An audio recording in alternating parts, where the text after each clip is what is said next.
გაზომილია მეცნიერულად, რომ არის ყველაზე კონტაქტური არსება, რაც არსებობს დედამიწაზე. სხვა ცხოველებშიც მეტნაკლებად ეხლა ყველა კონტაქტურია რაღაც დოზით, მაგრამ ადამიანი თუ მას ესე შევხედოთ როგორც ერთ-ერთ სახეობას, თქვათ, მის ეს თვისება არის, რომ აი ყველაზე რელაციური სხვა ადამიანებთან კავშირში მყოფი ასეთი ტიპია, განსაკუთრებით ბავშვობაში. ბავშვობაში მთლად ეს როგორ გითხრა, ის სასიცოცხლოდ მნიშვნელოვანია, ესე ვითარდება რა.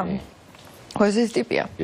ეხლა წარმოიდგინეთ, რომ ეს ტიპი, რომელიც დაიბადა, აი ესე საოცრად კონტაქტურია და სხვაებიც ესე არიან, ყოველ დღეს სკოლაში 1 საათი ზის გაკვეთილზე სხვა თავისნაირ ტიპებთან ერთად უნდა ლაპარაკი, უნდა თამაში, უნდა კომუნიკაცია, უნდა არ ვიცი, ამათთან ერთად რაღაც ისე გაკეთება, ხო? ანუ ინსტინქტურად. ყველანი ესე არიან რა, 90%, იშვიათი გამონაკლისის გარდა. და ამის ნაცვლად დავალება არის, რომ კონცენტრირდი საშინაო დავალება, კლასი, მასწავლებელი დააფა, წაიკითხე, იანგარიშე.